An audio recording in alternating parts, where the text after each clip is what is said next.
Hello and welcome to the Glasgow PT podcast, episode 54. We are coming at you live from Facebook, so if you're tuning in, thank you. If you have any questions as this goes, please pop them in the comment section. We'll be able to see them. I'm sure Ricky will have a wee thing coming across that will say, ask us a question. But we have a topic in mind today, which is, what is online coaching? So what is it? Who's it for? Who's it not for? How can it help you listening right now?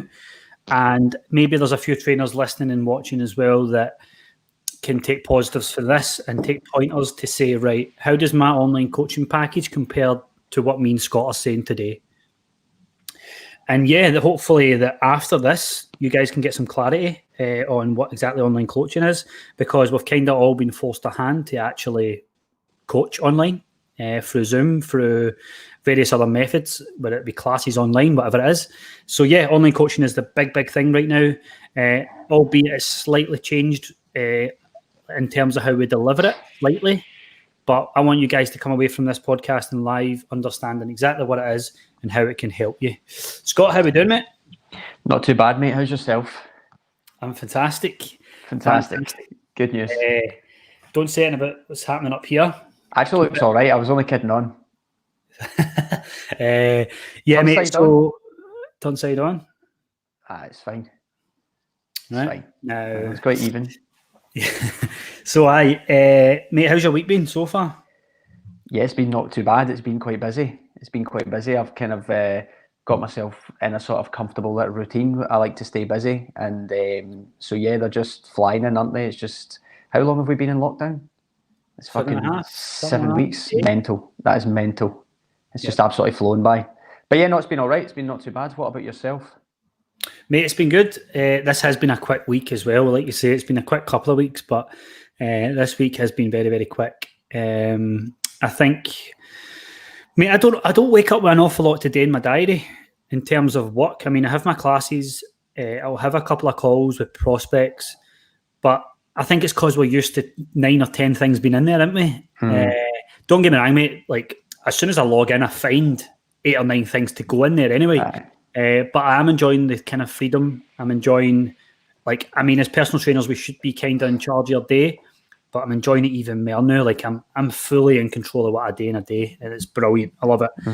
I've been singing the last podcast and the post that you just done today about how we're learning from this lockdown, and perhaps, a lot of us are only going to go back to the way we were working before, which was probably not very smart. It was we were involved in the rat race, shall we say.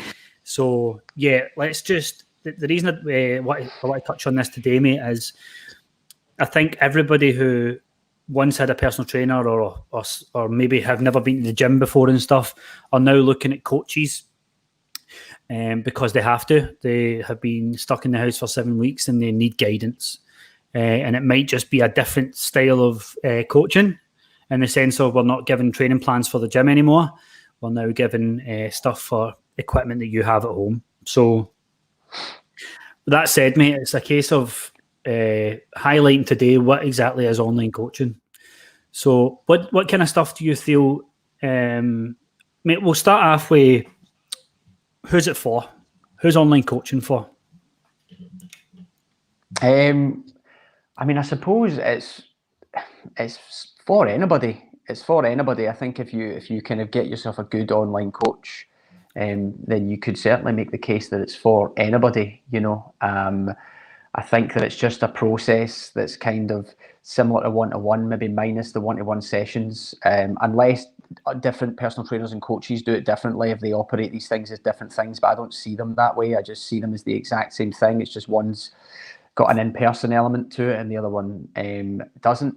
But I suppose it's really just for anybody. I'm trying to think of kind of a specific population who maybe really wouldn't look at an online coach. And I suppose that it might be a bit goal dependent and stuff like that. If you're someone who has got goals of maybe you're very, very new to weight training and you just want to learn the ropes when it comes to weight training, then you maybe need someone to be there in person specifically. But I think overwhelmingly for the majority of people, it's kind of for anybody, really, online coaching. I would say I don't think there's I think that the process, for me anyway, for me personally, is very much the same between one-to-one and online. It's the similar sort of. It's about facilitating a process that just gives someone all the tools they need to achieve their goals. And so yeah, I think that you can do that online in the same way that you can do one-to-one. There's probably subtle pros and cons I know they were going to talk about between the two, differences between the two that might make people prefer one over the other. But overwhelmingly, it's kind of for anybody essentially. Yep. I think that point is getting proven, mate, now that we're in this situation where we're forced to. The only person you can work with now is an online coach. Just for the purpose of the podcast and the purpose of the live, like, I don't know why there's this big thing now that somebody's a personal trainer, somebody's an online coach, when really it's just we're all personal trainers or we're all online coaches. It's the same thing, right? Because a one-to-one coach is a personal trainer as well, because there's not less personal, right? But for the purpose of this live and podcast, we'll call one-to-one PT a personal trainer who's in the gym, and that's one-to-one PT when you hire a PT and go and see them. One-to-one coaching is online. One-to-one online coach, we'll call that, right? Yeah. You still work one-to-one with them. Aye, yeah. There's a weird. I think it's sort of like a thing kind of crept in maybe a few years ago. I don't know if you felt this way, but where it became a little bit like less cool to call yourself a personal trainer, where it was like because maybe people, there was a kind of general consensus that started to creep in, or an awareness, and a lot of it perfectly justified that maybe a lot of the standard of personal training isn't particularly high. There was almost like this rebranding as a coach, to almost as if you're like a level. It's just definitions, it's just names, isn't it? It doesn't matter if you're someone who's doing everything in your power to help someone achieve their fitness goal. I don't care what you call yourself ultimately, but I think that's kind of where it happened. I think that's how it kind of crept in. It became sort of less cool, less credible to call yourself a PT, and so people started using the term coach to kind of almost separate themselves from that, because there was maybe some bad press coming in. But that's kind of what I thought anyways. That's what I saw. Aye, definitely. I think as well, the idea of being an online coach meant that you sat with a laptop and you were cool, and you don't see a great deal. You don't see a great deal of these adverts as much now, but it was the six-figure thing. Be an online coach and earn six figures and sit in Starbucks with your laptop. Happy days. So yeah, definitely. I mean, I think that it's like editing fitness, but they just change the name of stuff, tweak it, and then people just run with it. Do you know what I mean? It's like I'm trying to think of stuff off the top of my head, but like there's various things, even just exercises and the different styles of training, people start changing the names. Aye, there was the one that always springs to mind for me is Tabata. Tabata's HIIT training. It's just rebranded. It's like no, it's different because it's 20 seconds on and 10 seconds off 4 times. It's really specific. It's just HIIT training. That's the definition. Aye, so I just think I know what you mean. It's like it gets rebranded a little bit and resold. I think that's kind of what's happened there. But the basics are the basics, and if you're kind of doing everything in your power to really, really meet someone on their level and try and tailor a process that facilitates their fitness goals, then I don't care what you call yourself. I think it's all the same. Yep. We'll touch on common misconceptions a bit later as well, and I think that was one of them there, but we'll touch on more. So the next question I guess to ask is, people saying, right, is it for me? Scott answered there saying it's for everyone. There might be people sitting here who are literally religious in the fact that they're like, no, I need to see a PT. So let's try and understand where they're coming from first, mate. So let's weigh up the pros and cons. First of all, the pros and cons of one-to-one PT. So having a date and time booked in with your personal trainer every week. What's the pros there? So the first pro is, of course, they can deliver a more intense session, i.e. you can burn more calories, is one of them. Next one being one of the ones you mentioned, mate, before the podcast, about educating them on exercises in person, which is arguably a big thing when it comes to just longevity in your training.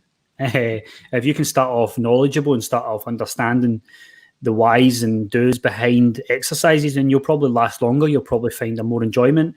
You certainly won't get scared of people watching you in the gym and stuff like that. So that's a pro. But I think, mate, we're going to notice a theme here. For every pro, and I know you love the word depends, But for every pro, it does depend. You know, we can sit here and say that if you get a personal trainer and one of the pros is you will get education on exercises, judging what you see up across some of the gyms, you might know. So that depends again. You know, that depends fully on how the trainer emphasizes form. You know, it depends fully on the trainer's coaching skills to deliver and educate you on that form. They might have a lack of patience. They might not know how to articulate the movement pattern to you. So again, like Scott always says, depends, and that depends. That depends on the trainer's ability to deliver. Yeah, that's one big thing, mate. You want to add to that? Yeah, no, I think you're right. I think it like you only benefit from that pro if the trainer or coach, or let's say the trainer, knows how to deliver a session and is 100% in it with you when it comes to delivering that session. Like a shit session is a shit session. You know, you're not going to take a ton from a personal trainer who doesn't deliver a certain standard of sessions. So that kind of, if that's the case, then that potential pro that would maybe be like a box ticked on the side of like 1-to-1 PT, you can't tick that. Do you know what I mean? You can only tick that if that is a real advantage where you are actually benefiting from the session. So yeah, definitely. Yeah, definitely. And then the next one is closer connection. So a pro could be, depending on the client and trainer, that you build up a closer connection. Because let's face it, when you're in person talking to someone, you get to understand their mannerisms, you get to understand their personality more, and that way you can build better bonds. Better bonds often lead to honesty, trust, which then ultimately leads to potentially better results, because you don't want to let someone down that you genuinely have built up a bond with. So you could argue that that's a pretty solid pro, mate.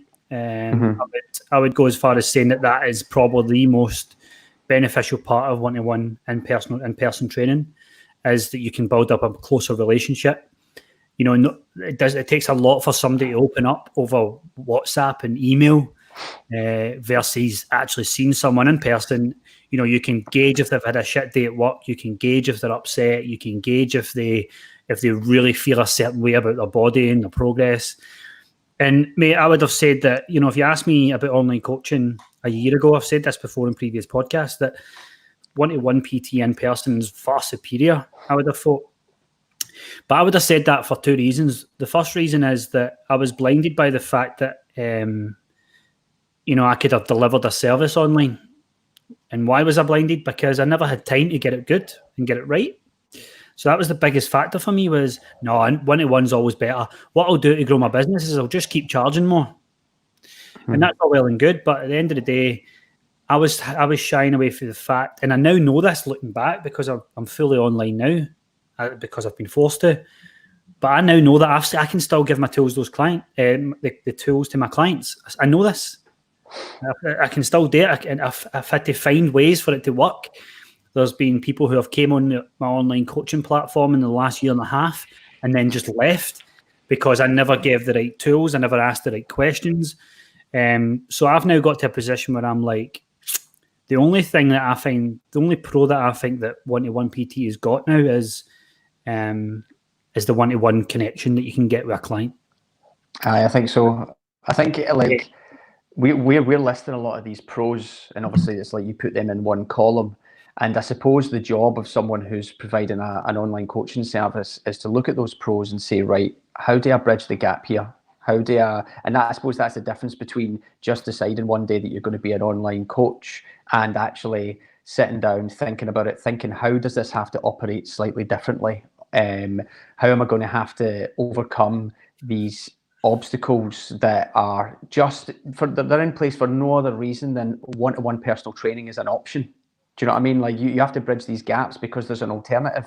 And I think that things like, for example, exercise execution and things like that, these are things that, you know, it's not like they're not going to be issues. But there are things that you can do to try and bridge that gap. Things like levels of communication. Like if we think about communication, you think about sending a text. That's quite low level communication. If you think about sending a kind of more of a long form message, like there might be an email or something, that's slightly higher up. If you think about a phone call, that's higher up again. If you talk to someone on Zoom or like FaceTime, that's higher up again. So you can start to bridge those gaps, but you have to take the steps to do that. You can't just sit with, well, I text all my one-to-one clients, so I'll just text my online clients. You might have to do a little bit more to kind of to do what you can to try and bridge the gap. And you could definitely say that there is something about being with someone in person that is that next level up that you're just never quite going to be able to bridge that gap. But that doesn't necessarily mean that it's the be all and end all for that person achieving or not achieving results. There's so much more to it. But like I said, the kind of main thing is that as an online coach or personal trainer, that you're looking at those pros and you're trying to bridge the gap as much as possible. And that's where actually you said about sitting down, having the time, putting the time into actually coming up with strategies, systems, ways of working that does that for you. And that's going to make a big difference to the experience of the client kind of coming in. And so, yeah, I think that's putting the work in order to make that happen is a big part of making yourself a little bit more established and more competent as an online coach. 100%, mate. And it's like I said, I rely heavily on my personality. I rely on my ability to listen to someone and react and help them. So that's why I ruled out online coaching at first. But now I found, like you said, mate, I found ways to get those responses, to get stuff out of people. And it all starts with the minute you speak to them. You know, there's a lot of online coaches or people who want to go online who they advertise for online coaching, and then the person signs up, gets their plans, and they haven't even spoke to the trainer yet. So from the minute they inquire, the phone call should be made. I mean, unless the client is like, I need to start ASAP, here's the stuff, make my plans. But really any person, any coach should have a call first of all, you know, like to determine if he's a good fit for each other, but also to really get to the core of the problem that the client's got. Number one, so you can help them. And number two, so you can fully understand what it means to this client. Mm-hmm. And then that's the starting point.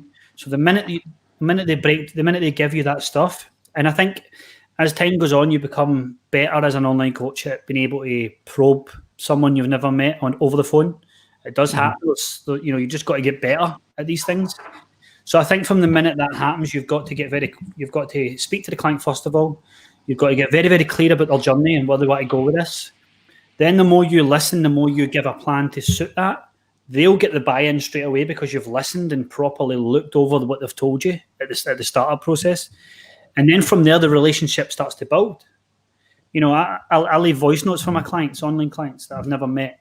You know, I think the difference, mate, when you look at two sides of the argument here, when you look at a one-to-one busy PT, mate, and you might have been guilty of this in the past, I certainly have been, is sometimes you know you're seeing the client every Monday, right?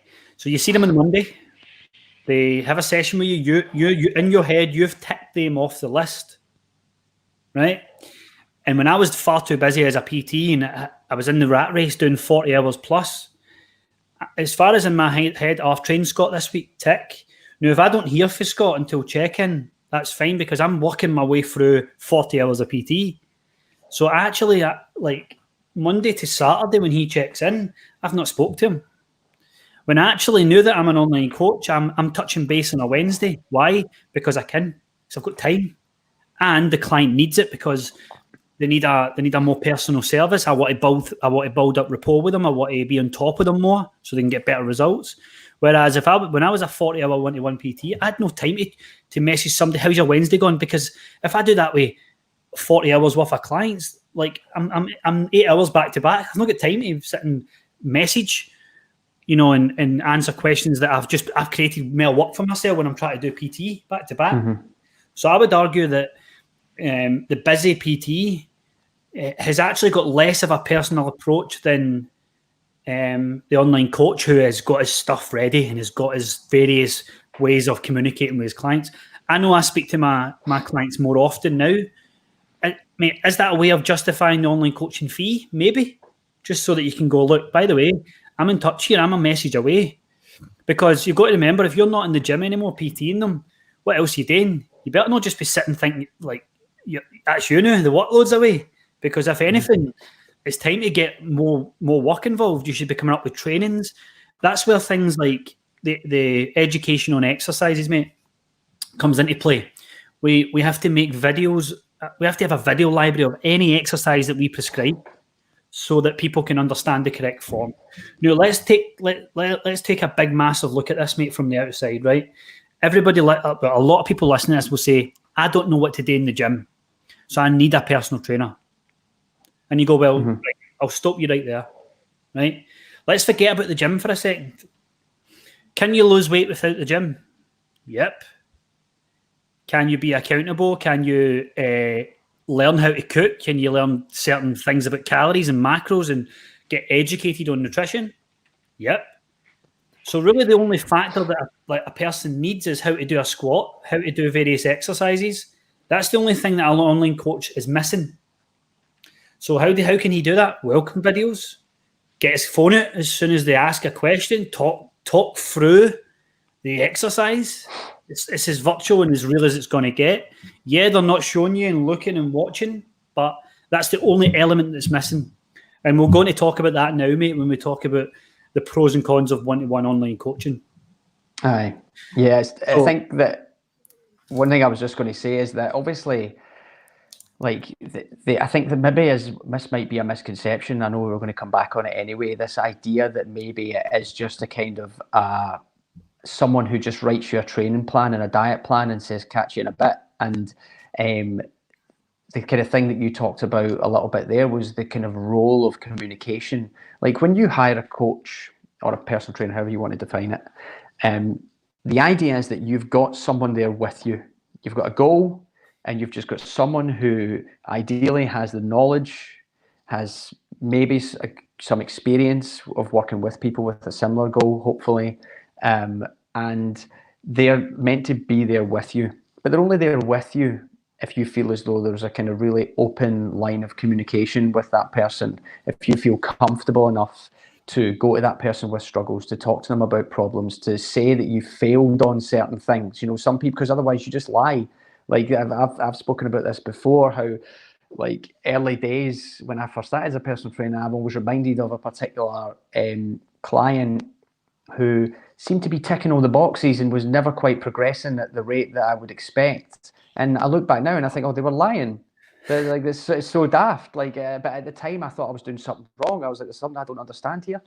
And it's so obvious to me now that they were just lying. And it's the role of the coach or personal trainer to open up those lines of communication, whether it's online or one-to-one. You know, there's various differences between how you have to operate between these two things. But, you know, being a good coach or being a good PT is being a good coach, and being a good PT is support, accountability, guidance. And you have to be able to communicate. And we spoke a little bit before about kind of levels of communications. You spoke about kind of having a call with people. You have to be able to kind of, communication's a skill.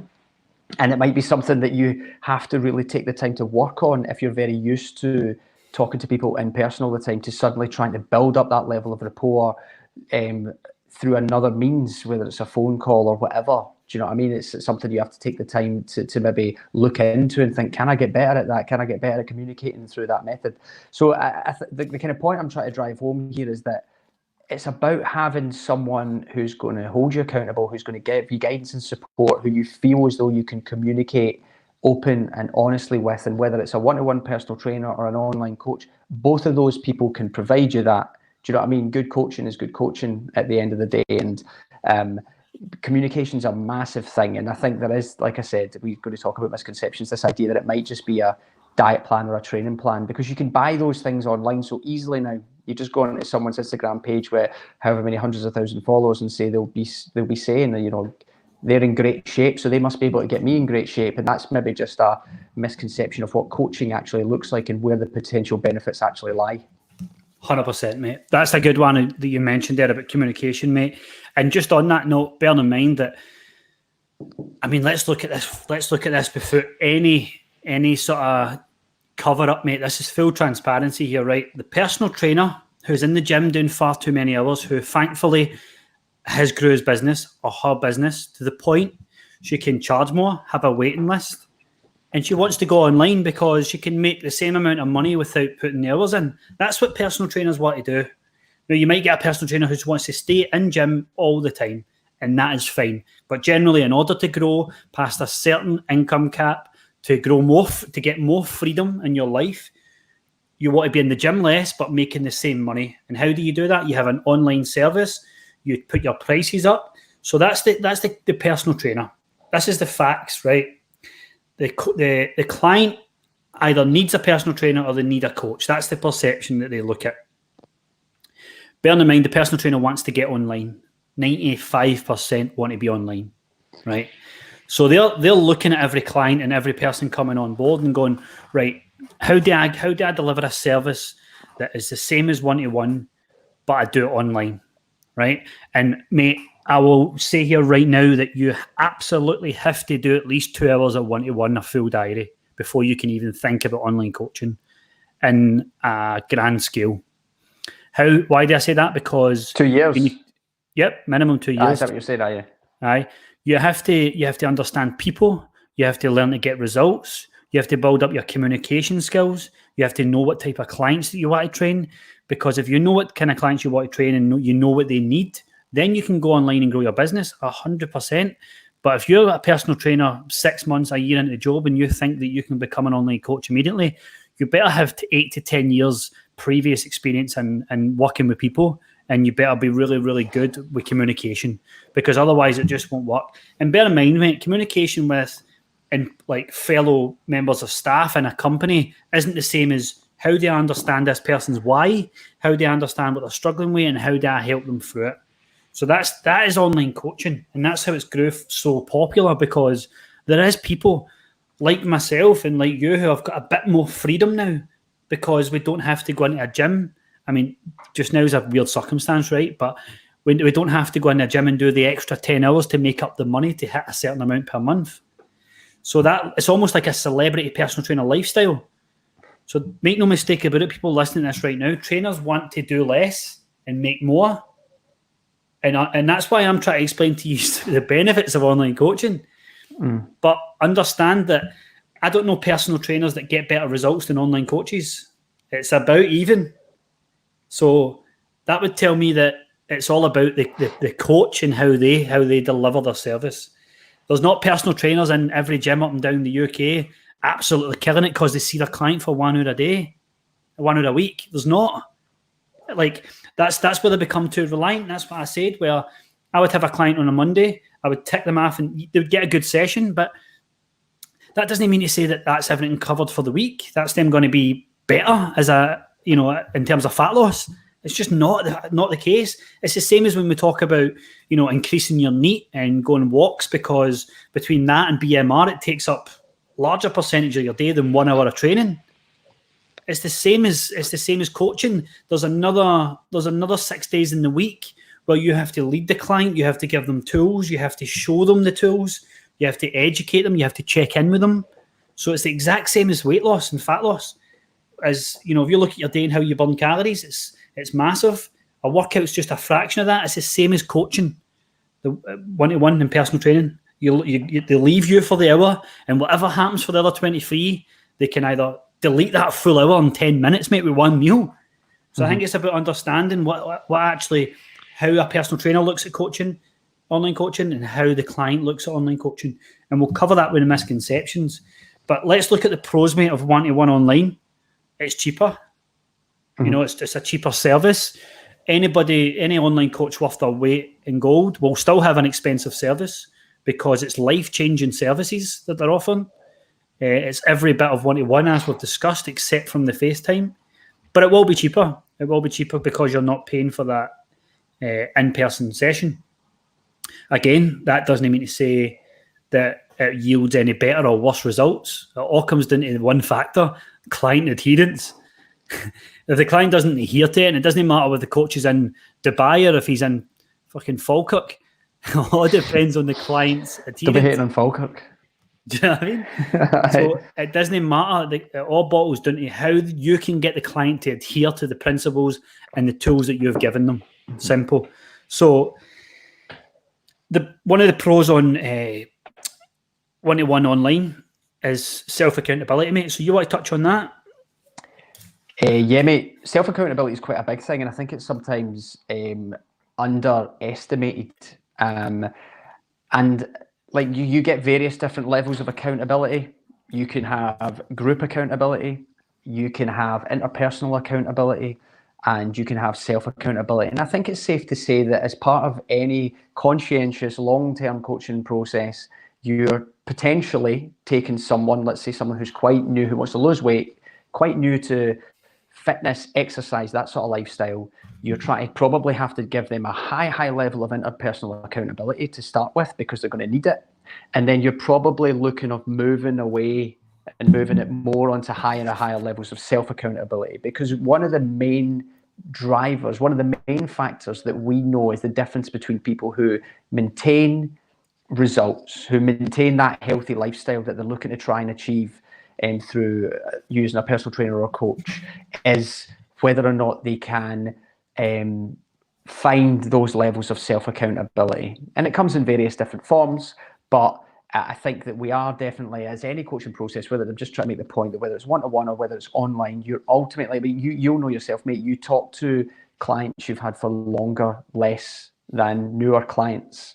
And that's not because the service changes or anything like that. It's just that they don't need it. And you could potentially make the argument that they would benefit from those reduced levels of communication, because you are trying to promote that level of self-accountability and that level of them not being too reliant on things.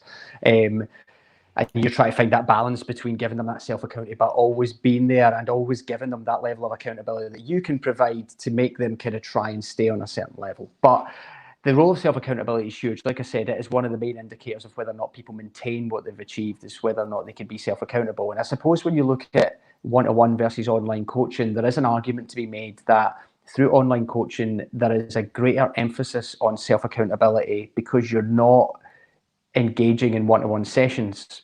You know, you might do that thing. You said there a minute ago that you could do a one-to-one personal training session, and then if you're looking at it from an energy expenditure perspective, you could outdo it in 10 minutes. And you're right, you're 100% right. If the person doesn't have an understanding about nutrition, if they don't have a general understanding of lifestyle, if they're not being coached in those factors, you could just leave the session, and if your goal is weight loss, outdo the calorie burn thing that you've done in the gym in 10 minutes. That's easy enough to do. So self-accountability is a massive thing, and you could definitely make the argument that online coaching puts a greater emphasis on self-accountability. I think a good one-to-one personal trainer and coach always will do that as well, but you could argue that the kind of setup means the client isn't sort of too reliant on meeting someone on a week-to-week basis and doing a workout or using that workout to cancel out things that they've maybe done in the week that maybe weren't in their best interest. Do you know what I mean? So yeah, self-accountability is huge. It's a massive thing. Yeah, definitely. And it just means it's something that's stuck with you forever. As self-accountability, that's what we want to drum into clients, because the client and the trainer's the winner from it. But before we go into common misconceptions, I just want to tackle these pros that one-to-one PT has. So when we talk about more intense sessions, how do we combat that as an online coach? We combat that by maybe sending a picture of your Fitbit or your Apple Watch.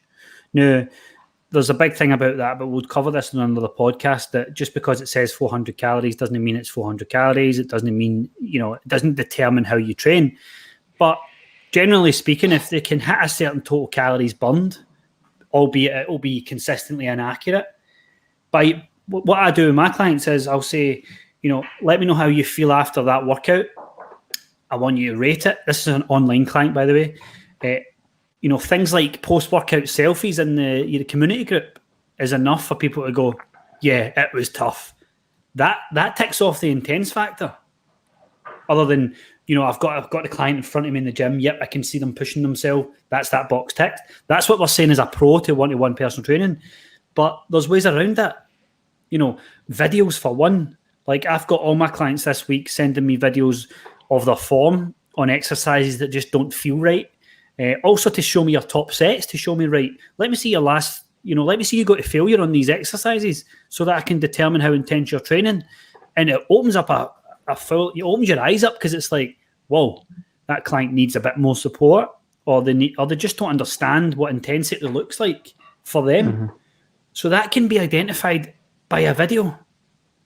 And as a coach, you want to do that very, very early on, so you can you can notice how a client trains. And we've spoke about this before in previous podcasts, mate, but you've mentioned the RPE thing, where it's like, what would you say out of 10 that feels like? Oh, it's an 8. And you're like, you can do the top test as well that the PTs that teaches you in the course. But ultimately, a video of someone training right now in their living room or in their garage, and just watch the full set, then you can determine that straight away. So that's how you overcome that pro. The next pro is the closer connection thing, which, as I say, I'm not going to sit here and defend it. I have built up some really good relationships with clients over the years, and by seeing them face to face. So this is just it's a human nature thing. You will definitely build up closer bonds in person. I'm not going to defend that. However, like I mentioned earlier, if you get someone on the onboarding process from the minute, like when I speak to prospects now, it's on FaceTime, mate. That's how I sign people up. That's how I talk to them and see if we're a good fit. So right away, we're on FaceTime together. That's enough to break down a couple of barriers, isn't it, to me? So that's the start. That's how people come on board my service now. They get welcomed into my group. I will leave them voice notes the first week. I'll get full communication, like Scott said. Come week 1, week 2, we talk a lot more often than you would clients who've been there a while, just because it's necessary. It's the onboarding service. So yeah, you could. You're not going to get off like proper close to the communication you get 1-to-1. However, there's various tricks and tips that you can do to get closer and open up, and that's something that you have to gain from good communication skills that you can develop over years of coaching people. Mm-hmm. The education on exercises is another one where videos can play a massive part. Scott and I have done various videos on Instagram and stuff, how-to videos of how to perform an exercise with just certain cues. But I get that some people are so new to it, they just don't even get it. So a simple video with a regression on the exercise until you progress back up to weights, whatever it is, can solve that problem. Now, it is a different story when the client walks into the gym and the big scary weights are there and there's people using them. I get that. But that comes down to that thing where it might be time for a PT not to hold your hand anymore. It might be time for that self-accountability thing to go, do you know what? I'm going to fucking try it today. I'm going to go in. And, I've given instructions to clients before, like, literally, I've did that virtual video, mate, where when you walk in and you go, right, is something taken? Go and use that. I've seen for clients who have got gym anxiety or whatever, I've put it in brackets, right? I want you to go over to the water fountain, fill your water up, then I want you to walk up. There's leg presses here, here, and here. If all of them are taken, that's fine. Do some lunges near them.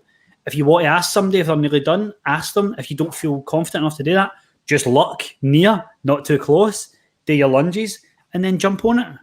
And that's just step-by-step stuff that as an online coach you can do. And as soon as you do that stuff preemptively, if you preempt that shit, the client will be like, they get it. They're not just somewhere. They're not just an online coach somewhere on the other side of the world who doesn't get me in Glasgow in a gym that's fucking mobbed at 5:30 at night.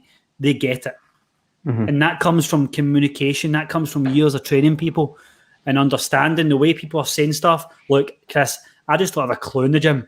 I've never done anything. I do the odd class, but that's me. And I go, cool. Man, an online coach could literally, you go in Bath Street and they've got a Google Earth in there. You could do a lap of the gym and go, right, send me your gym. What gym is it? Cool. Send me a walkthrough video of what it looks like, right? Then go back on your cross trainer.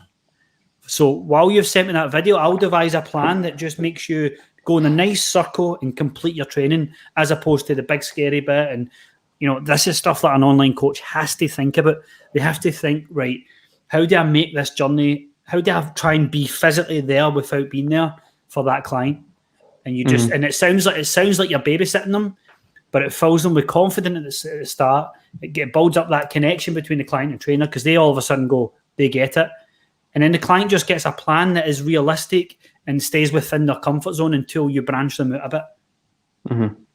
So yeah, no, I think, yeah, I think babysitting is probably like one word, but I think that's like, if someone wanted to be cynical about it, I think what you're doing is you're just supporting them appropriately.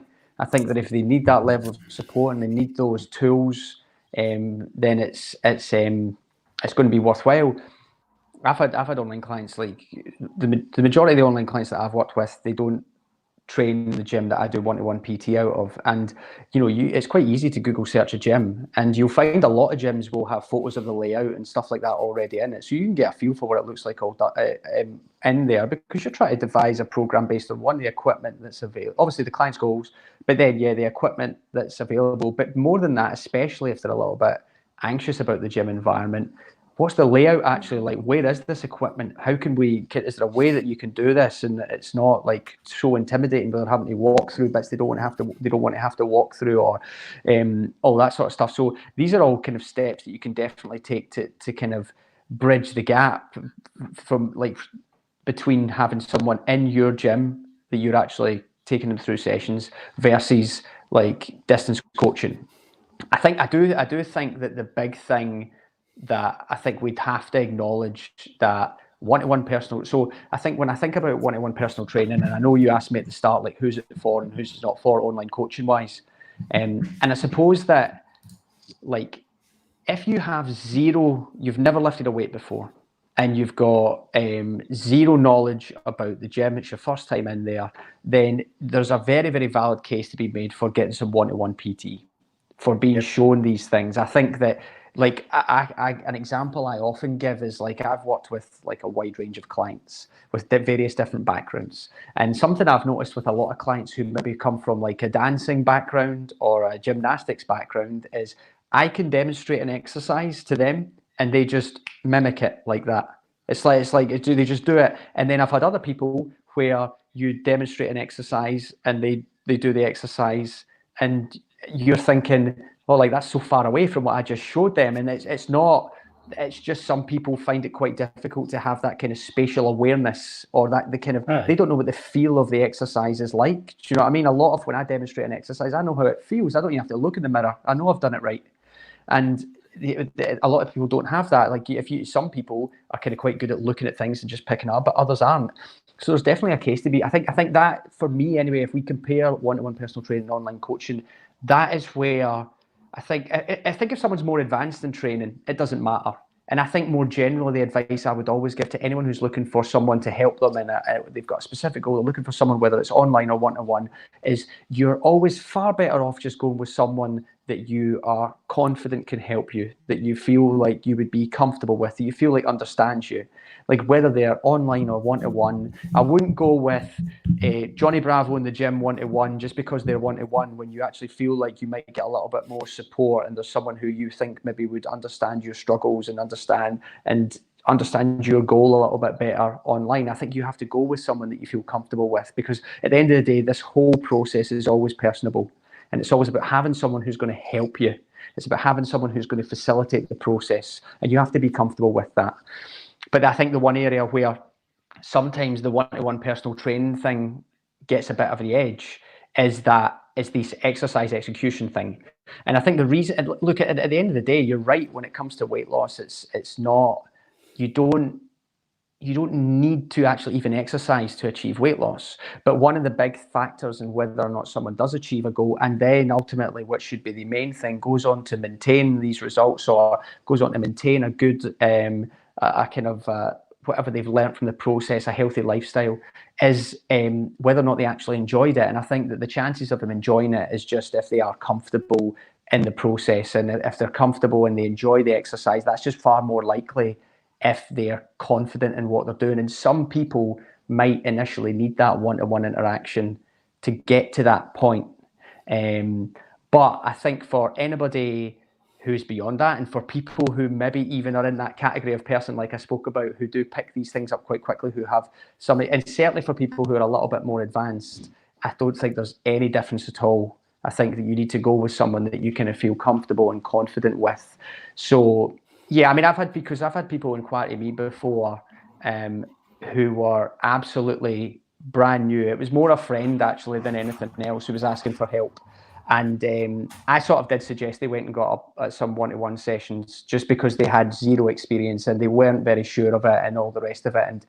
And it is possible to do what you can to bridge that gap. Things like exercise demonstrations, things like getting them to send you videos and give them feedback. And you can do that. The downside to that is obviously the time lag. Like they've already done it and then you're getting the feedback and all the rest of it. So I do think that for some people, there is a valid argument that one-to-one is potentially a little bit more beneficial. But I think it's probably a smaller group of people than you might think.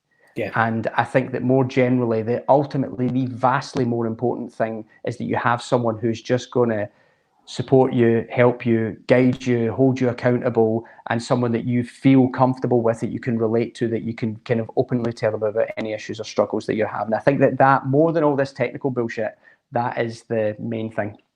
Yeah. And how do you get there? You get there by seeing if they can prove that they've done that for people in a similar situation than you, your age, your sex, your work life, whatever it is. So that's how you look. You don't go with, like Scott said, a one-to-one PT that's in your gym because he's there and he's handy. What about his results? What about, do they have a transformation board? Do you look and see them training people that are similar to you, or do you just go with them just because they're there?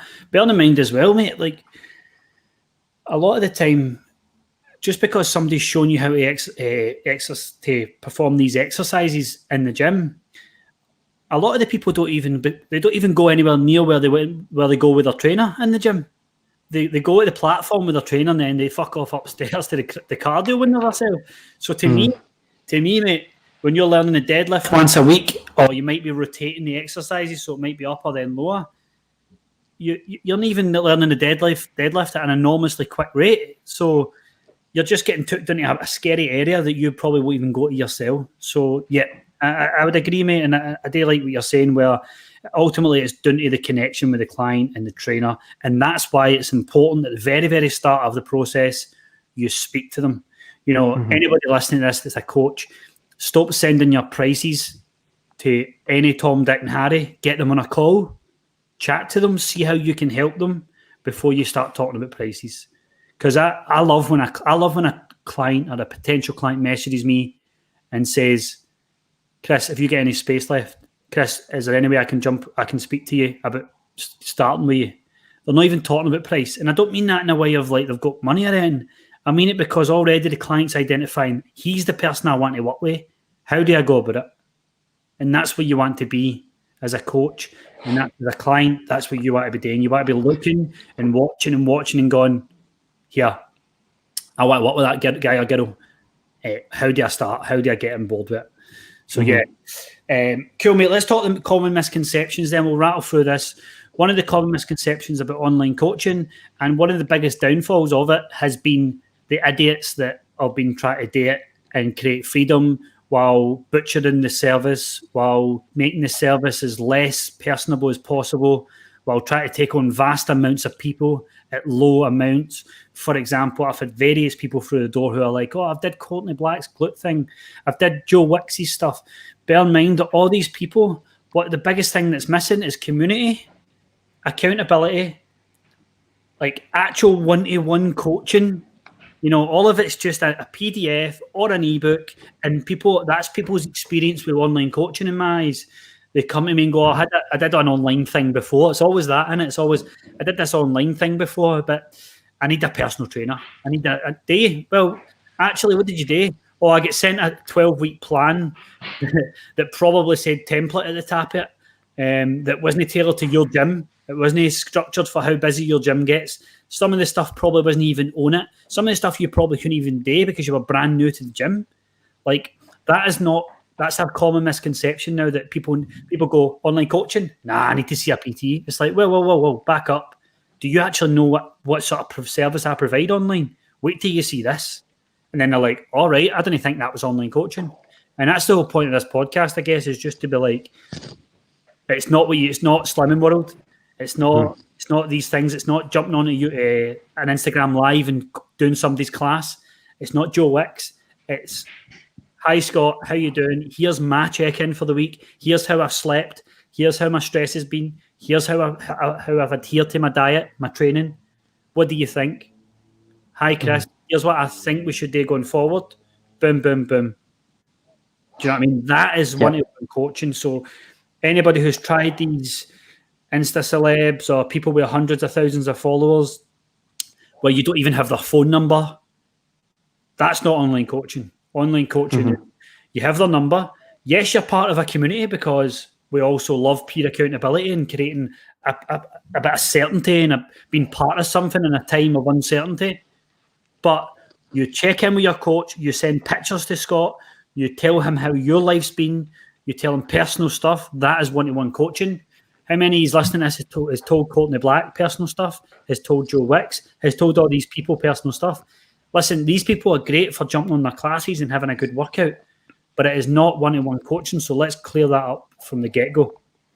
Yeah, mate, 100%. I definitely agree. I think that obviously we've probably, these words have crept up left, right and centre when we've been talking, and it's accountability, support, guidance. And I mean, like if we break it all down and cut away everything, what we're talking about here, what having a coach is compared to these other things is someone coming in and saying to me or saying to you, I have this goal, weight loss. I want you to help me achieve this goal. And that's what it is. It's like, right, okay, it's now me and you. That's what we're doing here. It's me and you, and we're going to try and work towards this. I'm going to use all the kind of knowledge that I have to give you all the guidance that I think you need, all the support that I think you need, and all the accountability that I think you need. And it's me and you. Me and you are kind of working towards this goal together. It's not like, look, I've kind of written down here, like when I was talking a little bit before about the training aspect and the kind of the edge that one-to-one has over online coaching, an argument could be made for that training aspect because weight training is a skill, and it maybe one-to-one having someone there to help you is more optimal for maybe developing that skill, particularly if you're brand new. But the process is way bigger than that. It's about lifestyle. It's about gaining knowledge. It's about feeling like there's someone that you can go to with issues that are maybe not just about training, and even maybe not just about diet, things that relate to like stresses in your life that are maybe having a bit of an impact and stuff like that. And that's about having someone there with you every step of the way. That's what that really, really superior level of accountability that you can get with a coach who meets you on your level compared to one of these things that you're talking about, like a Slimming World or a Courtney Black or a Joe Wicks or something. Not to slate like Courtney Black or Joe Wicks or whatever. They do what they do. It's just a different thing to what this is. Yep, 100%. Right, quick question here. Excellent topic. We'll watch the recording later when I get some peace and quiet. If you haven't already, can you talk about what, if any, is the difference between online coaching, online PT, virtual coaching, etc., and the various different names? There is no difference. This is, again, something that's coming from people just chopping and changing the name to sound fun, to sound clever. If a client's paying you, they are your client and you are their coach. You might have people who jump on your Zoom classes and pay you $5 to jump in which case that's just classes that you run. You're just a class instructor. But I urge anybody listening to this right now who are taking classes to stop taking classes for free, to stop urging people to click the link in their bio to donate. Understand that you've got an audience in front of you who need your service. You know, like I mentioned previously, is these people are coming to you because they're looking to get a sweat on and burn calories, right? That is a fraction of what they actually need. So understand that the people you've got in front of you, make them clients. Or if you're going to a trainer or a coach's Zoom classes right now and you're enjoying them, then you have to understand that trainer has a lot more to offer than just the class that they're providing. Like I said earlier, it's a fraction of what you need right now. You're probably sitting there overeating, you're probably snacking, you're probably bored. Reach out to the trainer, and explain to them, look, do you have any other tips apart from this workout? Because I feel like at night after this workout, I waste it because I just go and eat shite. So reach out to the trainer, and if you're the coach, reach out to that person in your class and say, look, how are you getting on with your nutrition? I see you coming to the classes. I see you killing it. I also noticed that, in the class that your knees are coming in during the squat. Coach these people. Build up connections. Like, when you pay somebody for a service, you get the full service. Stop trying to do these if you're a coach doing Instagram lives for donations, understand that you can't even see what people are doing. I.e., Courtney Black, Joe Wicks, like if you're copying them, you're giving no coaching to these people. I've got a Zoom class where they do MetaFit, legs, bums and tums and glutes. I watch the screen and I see, right, that person's form is off. Let's coach that person. That's what Joe Wicks one day. That's what Courtney Black one day. You can do that. You're a coach. You're a level 3 personal trainer who's meant to coach these people. So stop doing Instagram lives for nothing. Stop doing classes for nothing. Get them in a Zoom. Like if you're doing the first 14 days for free, cool. But coach these people. Watch the difference in bond that you build with these people other than these Instagram celebrities. Watch the difference. And watch all of a sudden your results start to get better. Watch your communication skills get better. Watch your coaching skills get better. So yeah, there is no difference between all these terms. You're either an online coach or you're an in-gym personal trainer. And hopefully after this podcast, you'll realize that no matter what it is, everything's included.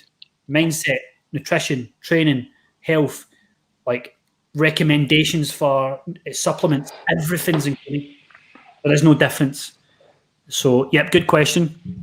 But Scott, I think that's people need to realise. They need to realise that throwing up an Instagram live, not knowing who's joining, not knowing what's happening on the other side of the screen is just a recipe for disaster, mate. There's nothing stopping you getting them in your group and just saying, look, let me have a look at your form.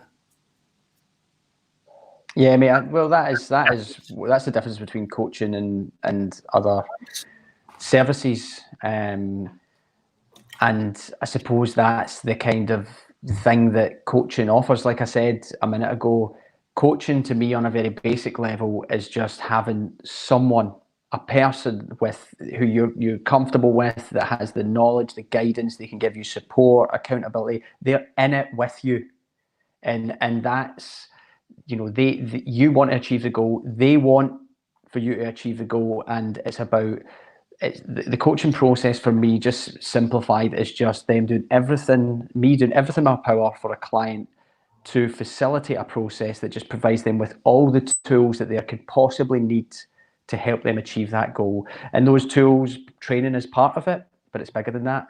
Diet is part of it, but it's bigger than that. We're talking about, like lifestyle and things you touched on there, mindset and stuff like that. All these things have to be taken into account because they all matter in relation to weight loss, fat loss, building muscle, just trying to be healthier.